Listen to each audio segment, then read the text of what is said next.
لكن تعودنا أننا إذا أردنا أن نودع بعضنا بعضا أن يسامح كل منا من الآخر. وأريد أن أوصي نفسي وأوصي إخواني بتقوى الله سبحانه وتعالى. فنبينا وحبيبنا صلى الله عليه وسلم كان في كل جمعة في كل خطبة يبتدئها يوصي بتقوى الله عز وجل، ويقرأ قوله تعالى: يا أيها الناس اتقوا ربكم الذي خلقكم.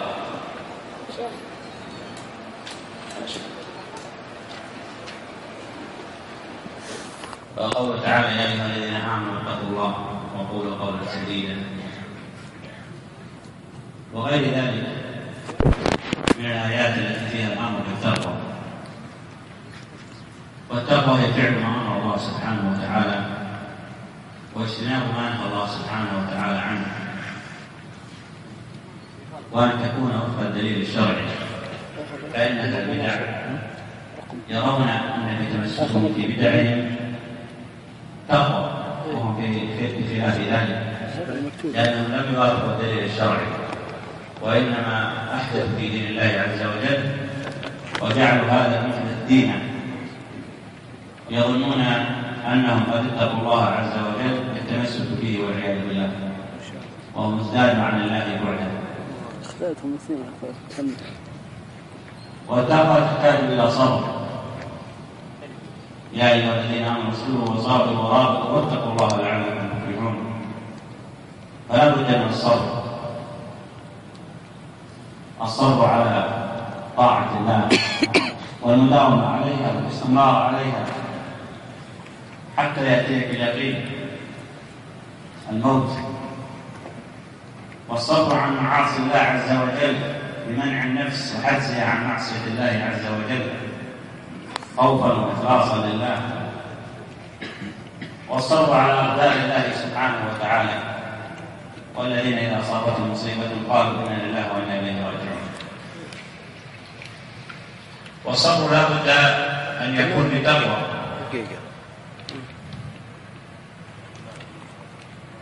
ولذلك أوصي نفسي وأوصي إخواني في الصبر. وفي الدعوة إلى الله عز وجل لا بد من الصبر. نوح عليه السلام صبر 1750 عاما وهو يدعو قومه ويتحمل أذاهم. وموسى عليه السلام صبر، وإبراهيم عليه السلام صبر، والأنبياء والرسل كلهم صبروا على أقوامهم. ونبينا محمد صلى الله عليه وسلم صبر على قومه 13 عاما، وصبر صلى الله عليه وسلم في المدينة وهو ذل دين الله، وصبر على المرض، وصبر على الآلام، وصبر على الجراح، وصبر صلى الله عليه وسلم على ما قام به أهل النفاق ابتداء عندما وصفوه طعن في عروة. الصبر لابد. لا يظن شخص أنه يريد أن ينشر ميراث النبي صلى الله عليه وسلم من العلم والعقيدة والتوحيد ولا يحصل له ما حصل للنبي صلى الله عليه وسلم. ولذلك الله سبحانه وتعالى يقول: أم حسبتم أن تدخلوا الجنة ولما يأتكم مثل الذين خلوا من قبلكم مستهم البأساء والضراء وزلزلوا حتى يقول الرسول والذين آمنوا معه متى نصر الله ألا إن نصر الله قريب. لا بد من الصبر. وعندما شهد الصحابة رضي الله عنهم لنبينا محمد صلى الله عليه وسلم ما يجدونه من تعذيب قريش لهم، قال: لقد كان في مكان قبلكم من إسرائيل يؤتى به ويضع المنشار في مفرق رأسه فيشق نصفين فلا يرجع ذلك عن الله. فالصبر لابد. لا يظن الشخص أنه إذا دعا إلى الله عز وجل ودعا إلى الكتاب والسنة أنه لن يتعرض إلى الأذى. لقد تعرض إلى الأنبياء ورسلهم قدوتنا عليهم أفضل الصلاة والسلام. ولذلك قال تعالى: أم حسبتم أن تدخلوا الجنة ولما يعلم الله الذين جاهدوا منكم ويعلم الصابرين. وقال تعالى: والذين جاهدوا فينا لنهدينهم سبلنا. كلما جاهدت لله واخلصت لله وصدقت مع الله وأطعت الله سبحانه وتعالى فإن الله سبحانه وتعالى يهديك إلى السبيل، كما في الحديث المشهور: ما تقرب إلي عبدي بشيء أحب إلي مما افترضت عليه ولا يزال عبدي يتقرب إلي بالنوافل حتى أحبه. إذن في صبر فترة من الزمن تتقرب حتى أحبه، حتى أحبه. فإذا أحببته كنت سمعه الذي يسمع به وبصره الذي يبصر به ويده التي يبطش بها، حتى أحبه سبحانه. فإذا أحببته كنت سمعه الذي يسمع وبصره الذي يبصر ويده التي يبطش بها. ولئن سألني لأعطينه ولئن استعاذني لأعيذنه. إذا لابد أن يكون هناك صبر. قد يكون هذا الصبر سنوات،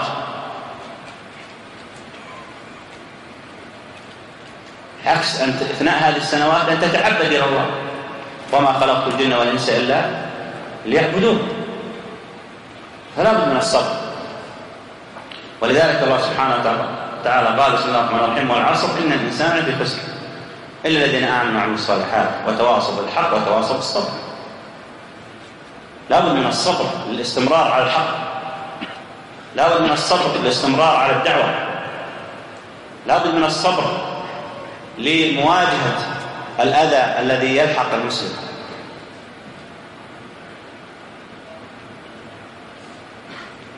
فلا يأس الإنسان ويقلق، أو عندما لا يرى استجابة له يقول: لم يستجب لي.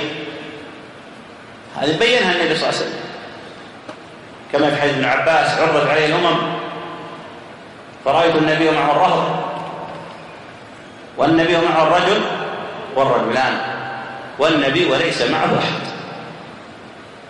ثم بعد ذلك بين أنه فإذا بسواد عظيم فقيل لي هذا موسى وقومه، ثم فإذا بسواد عظيم فقيل لي هذه أمتك ومعه 70,000. الحديث. إذن فالأنبياء منهم من يتبعهم سواد عظيم ومنهم الرهط القليل ما بين 3 إلى 9، ومنهم الرجل والرجلان، ومنهم من يأتي ليس معه أحد. وكما قال تعالى: يقتلون النبيين بغير الحق فمن الأنبياء من قتل وهو نبي الله.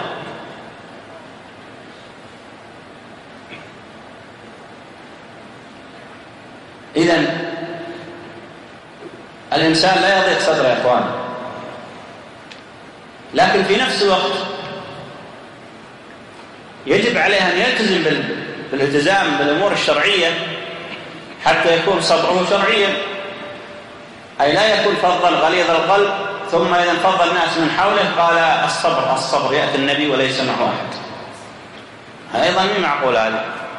لازم تجمع كل ما في الباب، تجمع كل الأدلة. الله عز وجل يقول لنبيه الكريم محمد صلى الله عليه وسلم: فبما رحمة من الله لهم، فبما رحمة من الله لنت لهم ولو كنت فظا غليظ القلب لانفضوا من حولك فاعف عنهم واستغفر لهم وشاورهم في الأمر فإذا عزمت فتوكل على الله. يقولها لنبيه محمد صلى الله عليه وسلم الذي قال فيه: وإنك لعلى خلق عظيم. يقول للنبي: ولو كنت فظا غليظ القلب لانفضوا من حولك. هل هناك حجة أقوى من حجة النبي صلى الله عليه وسلم ورسالته؟ ومع ذلك أوصاه الله عز وجل باللين: فبما رحمة من الله لنت لهم ولو كنت فظا غليظ القلب لانفضوا من حولك. والنبي صلى الله عليه وسلم كان يوصي: إنما يرحم الله من عباده الرحماء، أرحم من في الأرض يرحمكم من في السماء. وكان يوصي النبي صلى الله عليه وسلم كان يوصي أتباعه فالنبي صلى الله عليه وسلم كان يوصي أتباعه: ارحم من في الأرض يرحمكم من في السماء. يوصي أتباعه صلى الله عليه وسلم. وكان صلى الله عليه وسلم يوصيهم بالرفق، وأن الرفق لم يكن في شيء إلا زانه، وما نزع عن شيء إلا شانه. وكان يوصيهم بمحاسن الأخلاق، ويقول في الحديث: اتق الله حيثما كنت وأتبع السيئة الحسنة تمحها وخالق الناس بخلق حسن. ويبين لأشج وفد عبد قيس إن فيه إيش؟ خصلتان يحبهم الله ورسوله. ما هما يا شباب؟ الحلم والأناة. الحلم والأناة، عدم الاستعجال، تسرع. والله عز وجل عندما وصف عباده المؤمنين: وسارعوا إلى مغفرة من ربكم وجنة عرضها السماوات والأرض أعدت للمتقين الذين ينفقون في السراء والضراء والكاظمين الغيظ والعافين عن الناس والله يحب المحسنين. الكاظمين الغيظ والعافين عن الناس، هذه من صفات المؤمن. خذ العفو وأمر بالمعروف. لا بد من عفو، لا بد أن يكون بين عفو تسامح بين المسلمين. المسلم ما كل مسلم، لا يظلمه ولا يحقره ولا يخذله، كما أوصى بذلك النبي صلى الله عليه وسلم.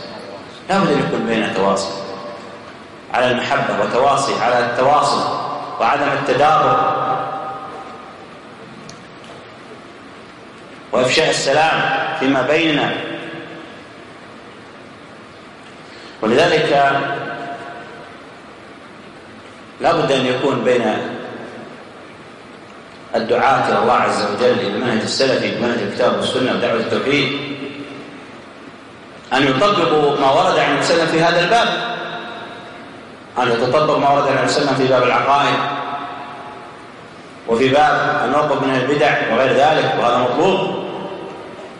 فكذلك هناك أبواب أخرى لا بد عليك أيضا أن تطبقها، تقرأها في القرآن وفي السنة النبوية، الأحاديث الواردة في الأخلاق وفي الصبر على الدعوة وتحمل المدعوين والصبر عليهم كما صبر الأنبياء والرسل عليهم أفضل الصلاة والسلام. هذا من الصبر والرحمة والشفقة. كيف تنتشر الدعوة؟ كيف نريد أن نصبح الذين يهتدون الكتاب والسنة أعدادهم أكثر وأكثر وأكثر؟ هذا مطلوب شرعا، أنك تحرص على هداية الناس ودعوة الناس وإدخال الناس في الإسلام وفي السنة. وذلك الله أرسل الرسل وأنزل الكتب، وصبر الرسل 750 عام يجلسون عليه السلام لكي يأتي آخر ويأتي آخر ويأتي آخر وهكذا. فإن لم يأتي فإنك أمر لا تغوى عليه، إنك لا تهدي من أحببت، إنك لا تهدي من أحببت ولكن الله يهدي من يشاء. إنك لا تهدي من أحببت. هنا بعد أن تفرغ وسعك وتصبر وتبذل الأسباب الشرعية لدعوة الناس من العلم والحكمة والرحمة، ولا تكن فظ غليظ القلب انفضل بسبب أخلاقك، لذلك يرد عليه قوله تعالى: إنك لا تهدي من أحببت. أما أنك تكون سببا بإبعاد الناس بغلظتك أو بسوء أخلاقك أو غير ذلك، ثم كل شوية تستدل إنك لا تهدي من أحببت. كيف تستدل أنك لا تهدي من أحببت وأنت كنت سببا في صد الناس عن الكتاب والسنة؟ كذلك لابد من حسن الظن.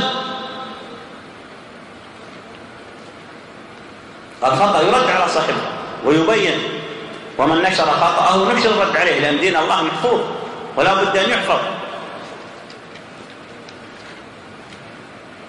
لا بد، ولكن ينظر لهذا الخطأ، ما نوع هذا الخطأ؟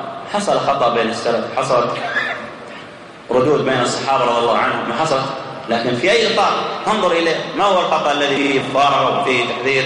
وما هو الخطأ الذي فيه مفاصلة؟ ما هو الخطأ اللي كذا؟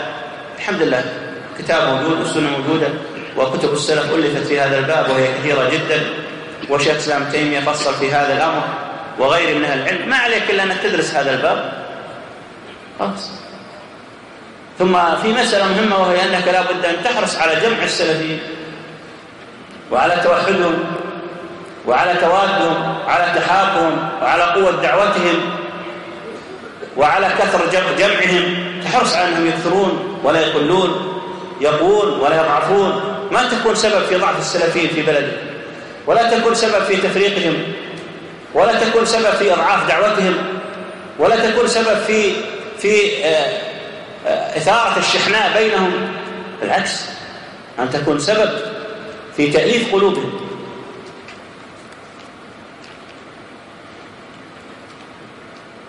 وما إلا بحسن الخلق وتطبيق الأحاديث الواردة في هذا الباب. الناس بحاجة لدعوة التوحيد، ودعوة التوحيد الحمد لله نور ودعوة حق، فلا تكون أنت سبب في حجب النور هذا عن الناس بتصرفاتك أو بأمور.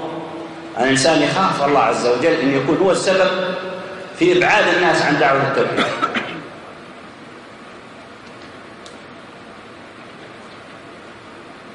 لا يمكن أن يحدث ما يحدث الآن، بحيث كل دعوة موجودة في أي بلد دعوة سلفية، ما الناظر خلال فترة بسيطة فإذا هي مجزأة إلى مجموعات يحذر بعضها من بعض، ثم المجموعة التي ذهبت أيضا اختلفوا، ثم أخذ كل منهم يحذر من الثاني، ثم تعرفون أن الشيطان ماذا يفعل مع الموحدين؟ التحريش بينهم، والحمد لله الأمور منضبطة.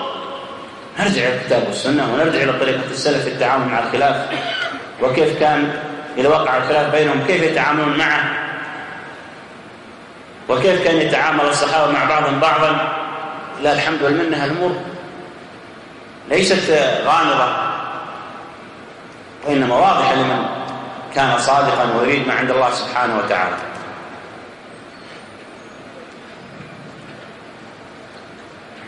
عامة الأخوة السلفيين في العالم يشكون من هذا،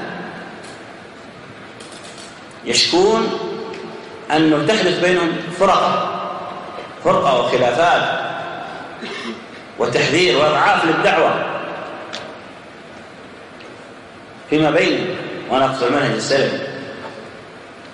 أما من خالف المنهج السلفي وأصبح أشعريا أو صوفيا أو إخوانيا أو تبليغيا أو ضمن قاعدة أو سرور أو غير ذلك من الفرق والجماعات المعروفة، فهذه الحق بجماعته ما نشغل فيه ويحذر منه وانتهينا.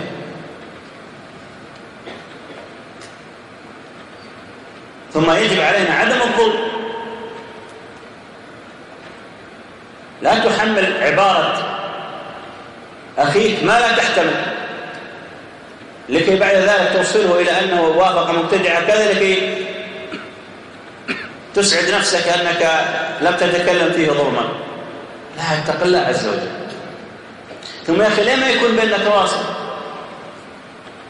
يعني مو معقولة لدرجة أن بعضنا يكون في قرية واحدة بل في مسجد واحد ويسمع كلام من فلان عن فلان ويحمل في قرية ويتكلم عليه ويحرر وهم في مسجد واحد وحارة واحدة ويسلم عليه ويقول يا فلان بلغني كذا ويتفاهمون. يمكن لو جلسوا 5 دقائق انتهت المشكلة، صح ولا لا؟ إذا كان حصل سوء فهم يرفع، وإذا كان أحدهم أخطأ الحمد لله احنا عندنا فإن تنازعتم بشيء فردوه إلى الله والرسول، تناقشوا فيه فرجعوا فيرجع وانتهت المشكلة. لماذا أحرص على أن ينهيه وأثر على الدعوة وفرقها وشق الدعوة وأبعد الإخوان بعضهم عن بعض؟ لماذا؟ هذا مرض لازم نعالج هذا المرض. في شيء اسمه أمراض قلوب كما في شيء اسمه أمراض أجساد. أنت الآن إذا عندك حمى، مرض الحمى، ماذا تفعل؟ تذهب تعالج الحمى. أمراض الأجساد لا تعالجها فعالجها. إذا كان عندك مرض قلب عالج مرض القلب، اعرض قلبك على القرآن الكريم، اعرض قلبك على سنة النبي صلى الله عليه وسلم في هذه الأبواب، وانظر ما الذي أنت واقع فيه. واقع في حسد، عالج نفسك عن حسد.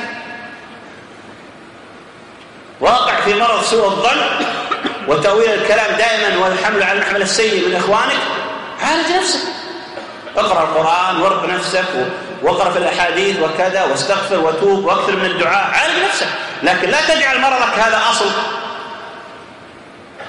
وأنه حق. في أمراض اسمها أمراض قلوب، لازم الإنسان ينظر، هل أنت تحب الظهور؟ عالج نفسك بحديث الإخلاص والحذر من الشرك.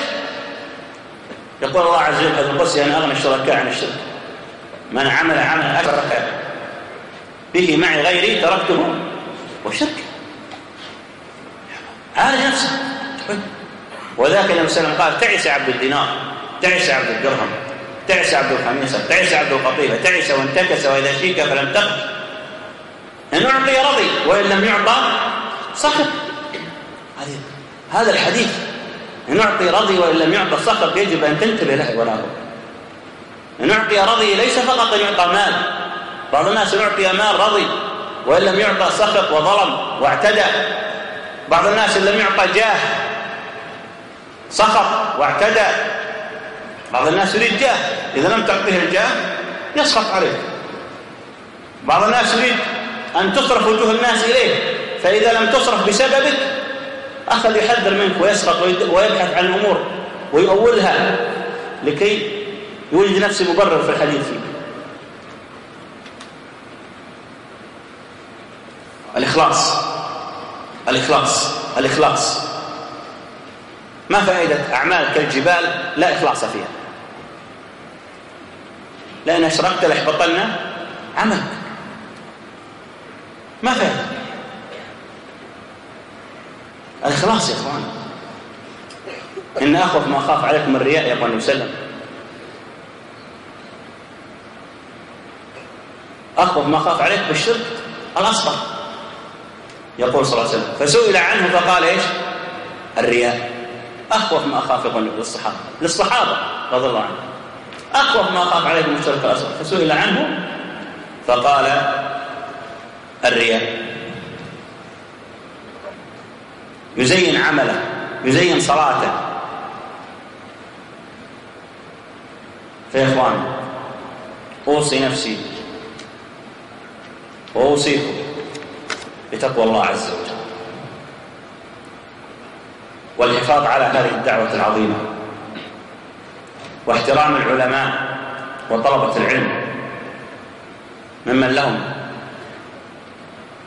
دور في التدريس والتعليم والدعوة والدعاء لهم في ظهر الغيب، واحترامهم وتقديرهم وتوجيه الناس إليهم والدراسة على أيديهم. لكن معروف منهج السلف أن ليس عندنا غلو كما يفعله متعصبة المذاهب. ليس عندنا غلو في علمائنا أو في طلبة العلم. السلفية ضد الغلو. إياكم والغلو، يقول النبي صلى الله عليه وسلم: إنما أهلك من كان قبلكم الغلو في الدين. متعصبة المذاهب كيف ضلوا؟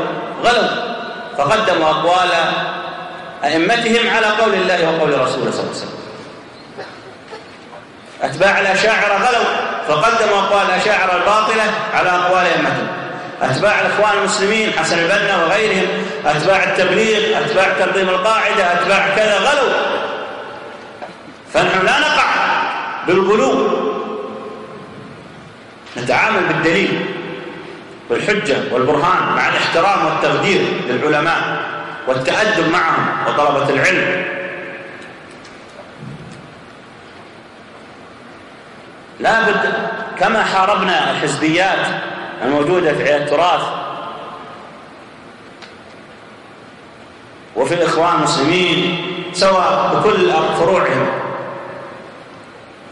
يجب نحن أيضا كسلفيين ألا يكون بيننا التحزبات، بحيث إذا قال فلان قولا فالذي يخالفه مردود عليه بغض النظر عن دليل هذا أو دليل هذا. هذا التعصب ما فيها شيء. افتح صدرك، افتح قلبك، اسمع قول هذا واقرأ، واسمع قول العالم السلف الآخر وطالع من السلف الثاني واقرأ، وانظر لأدلة هذا وأدلة هذا. أنت أحمد بن حنبل والإمام مالك إذا اختلفا تقول أريد أن أقرأ ما هي حجة الإمام مالك وما هي حجة الإمام أحمد بن حنبل، صح ولا لا؟ في دراستك في الفقه وغيره. فلماذا لما يأتي طالب علم، كثير من طلاب العلم السلفيين يختلفون، لا تقرأ لذاك فقط تقرأ لهذا، ولا تلتفت للآخر نهائيا مع أنه سلفي وتعرف سلفي ومنهج سلفي ممكن له تاريخ في السلفية، صح ولا لا؟ لماذا لا تقرأ؟ إيش يضرك؟ اقرأ. أما إذا قلت لا ما أقرأ له فقط لهذا معناه أنت مريض حزب. هذا التحزب، هذا المرض الذي أصاب غيرنا فشققهم وجعلهم يقعون بعد ذلك فيما وقعوا فيه. اقرأ. أتاك شخص وقال لك والله إن طالب العلم السلف فلان فيه ما لا يخطيه وفيه كذا وفيه كذا وفيه كذا، قل له احضر عقل. نحن عرفنا عليه السلفيين، عرفنا الكلام الذي قاله، ثم إذا أتينا بالكلام نعرضه على الكتاب والسنة لكي نقيمه من أي الكلام هو. هل هو من كلام جنس كلام أهل البدع والضلال، أم أنه من جنس الأخطاء التي ممكن الاختلاف فيها، ونطبق ما عليه السلف الصالح. ما في بأس، اسمع واقرأ. وأي واحد يريد أن يرد على مقولة قالها طالب علم سلفي ويرى أنه خالف فيها أدلة وكذا، يرد بأدب واحترام وتقدير كما هي طريقة العلماء فيما بينهم وطلبة العلم، ونأخذ رده ونقرأه ونقرأ المردود، قد كلام المردود عليه، وننظر إلى أدلة هذا وأدلة هذا.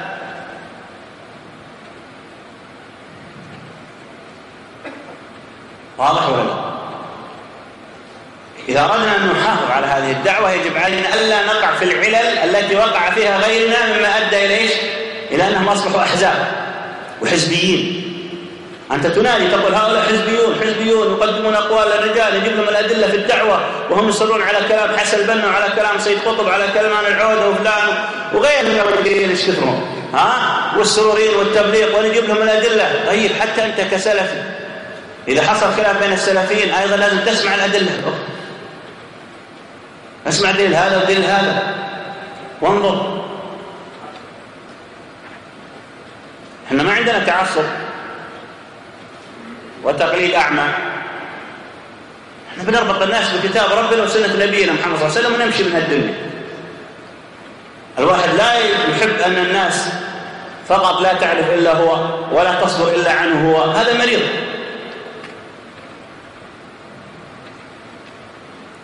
إذا لابد من الانتباه لأمراض القلوب والمداومة في قراءة القرآن الكريم والوقوف عند الآيات الواردة في جميع القرآن، تقف عندها وتعرف تفسيرها، تحاول وتسعى، وأيضا تنظر للحديث والآيات الواردة في الإخلاص والصدق وإرادة وجه الله عز وجل. عندما تريد أن يعني لما تتكلم بالسلفي هذا لكي تحصل على رضا السلف الآخر حتى تقول أنني أنا سلفي قوي وأنني معاك وشيخ وأنا ضد السلفين الآخرين، وبعدين يعني شو استفدت؟ ايش استفدت؟ الأجر والجزاء عند الله عز وجل. هل أنت وافقت الشرع في هذا أو لا؟ ولا يعني أنت بتثبت لي أنك كلما زاد العيار عندك من الغلظة على السلفيين كلما أثبت أنك سلفي قوي في السنة وتصدع بها، لأن عندك غلظة على السلفيين وقوة في الذي خالف. طيب انظر إلى المخالفة ما نوعه، ثم لكي تعرف ما نوع القوة التي تبذل. العموم يجب أن نتقي الله عز وجل في دعوتنا وفي أنفسنا. وأقول لجميع إخواني في جميع دول العالم، بعضهم يسمع وبعضهم الآن جالس، أحبتي كلكم تواصلوا فيما بينكم، والذين يكون في بلد واحد في قرية واحدة يتواصلون، والذين في بلاد يتواصلون مع مشايخنا في السعودية أو في غيرها، ويكون تواصل مبني على الحب وعلى الاحترام وعلى التقدير وعلى الحرص على نشر الدعوة السلفية ونشر الخير للغير وهداية الآخرين. يا إخواني أنتم انظروا إلى البوذيين، كم عدد البوذيين في العالم؟ فقط الصين فوق المليار، غير الهند وغير اليابان وكوريا وغيره وغيره. كم عدد النصارى؟ كم عدد الكفار في هذا العصر؟ كم عدد أصحاب الأضرحة والرافضة؟ كم عدد الأشاعرة والصوفية؟ كم كل هؤلاء الناس يريدون دعوتكم، كل بحسبه.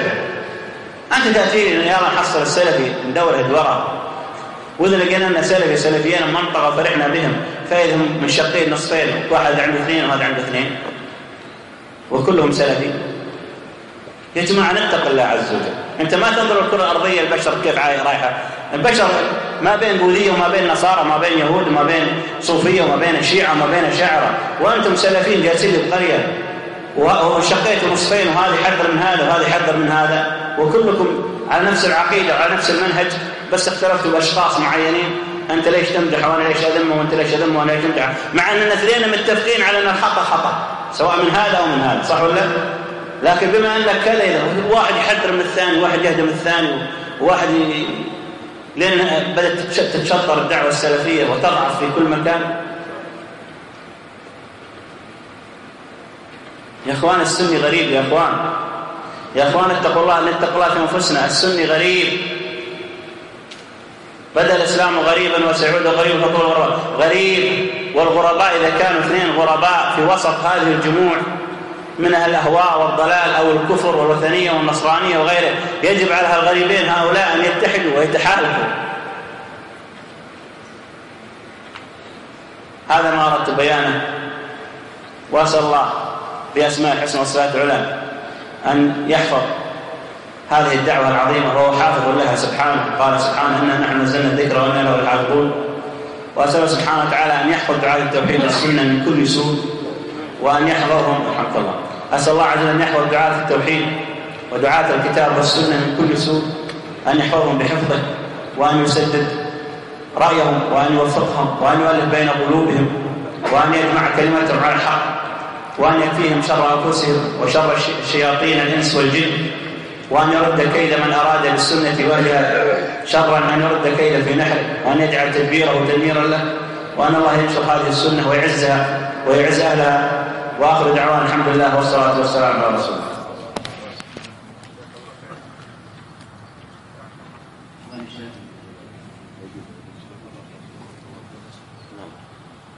واعذروني على الصوت وأنا آسف، جزاكم الله خير.